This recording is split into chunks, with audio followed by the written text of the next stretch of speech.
क्या वजह है? मेरा नाम गौरव शर्मा है, सह संयोजक विद्युत कर्मचारी संघ संघर्ष समिति बरेली शाखा। हम प्रोटेस्ट कर रहे हैं इस देश की जो बुनियाद है उसको बचाने के लिए। इस देश का जब संविधान बनाया गया, उस संविधान में कुछ सार्वजनिक उपक्रम बनाए गए जो इस देश की जनता की आम जरूरतों को पूरा करते थे, उनका ख्याल रखते थे। कहीं पर भी कोई अगर डिस्पैरिटी आती थी, कहीं किसी का अन्याय अथवा शोषण होता था, उन बुनियादी चीज़ों को के सार्वजनिक क्षेत्र होने के कारण उन जनताओं का कभी शोषण नहीं होता था। आज अभी 2 दिन हो रहे हैं, भारत सरकार ने एक बजट निकाला है। वह बजट पूर्णतया अंबानी और अदानी का बजट है, क्योंकि उस बजट में निजीकरण की पॉलिसी लाई जा रही है।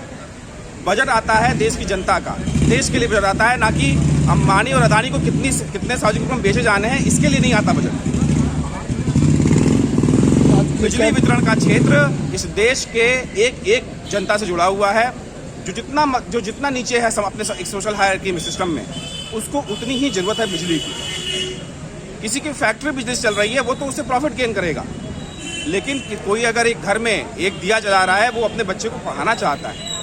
आज सरकार ने ये पॉलिसी बनाने का सोच रही है कि बिजली वितरण क्षेत्र इस पूरे देश में उसको निजीकरण करते हुए उसमें सब्सिडी को खत्म किया जाए, जिसके लिए वो एक एक्ट लाना चाह रहे हैं, इलेक्ट्रिसिटी अमेंडमेंट एक्ट 2020। हमारी मांग यह है कि उस अमेंडमेंट एक्ट को पूर्णतया स्क्रैप किया जाए, पूर्णतया ही खत्म किया जाए और उसका प्रपोजल भी ना लाया जाए। तो आपका जो प्रोटेस्ट चल रहा है, इसमें कौन कौन शामिल है? कौन हमारे इस संगठन में, हमारे संयुक्त संघर्ष समिति के बैनर तले 18 संगठन आज यहाँ पर धरना दे रहे हैं। और यह धरना आज यहाँ ही नहीं, पूरे देश में हमारे साथ लगभग 15 लाख बिजली कर्मचारी दे रहे हैं। हमारे विभाग में, स्पेशली उत्तर प्रदेश की अगर मैं बात करूँ, इतने नए युवाओं को रोजगार देने के स्कोप है इस विभाग में। आज हमारे यहाँ 100 नागरिकों पे केवल 1.4 स्टाफ है। आप सोचिए, अच्छे देश, जहाँ पर जो विकसित देश, जहाँ पर जनसंख्या कम है, वहाँ पर भी 100 पर लगभग 3 स्टाफ हैं, 4 स्टाफ है, 5 स्टाफ है। सरकारी संस्थाओं में स्टाफ कम करने का मतलब ही ये साजिश किया जा रहा है, जिससे कि हम कंपटीशन करते वक्त हम पीछे रह जाएं।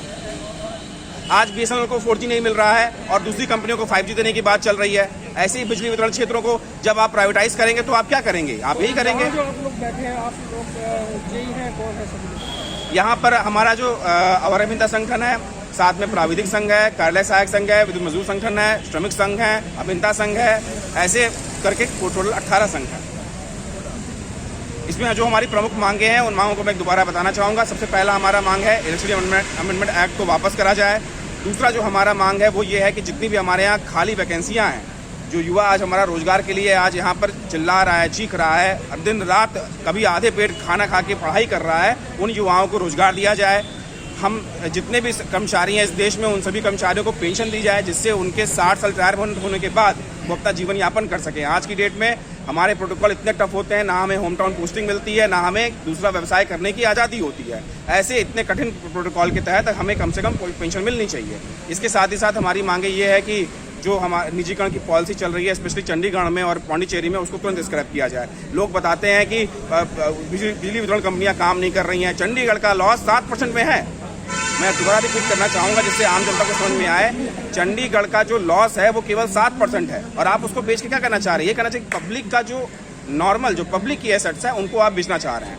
तो इन सबके विरोध में हम 18 संगठन यहाँ पर आज पूरे दिन का हमारा कार्य बहिष्कार है और हम लोग यहाँ पर विरोध सभा आयोजित करते हैं। धन्यवाद।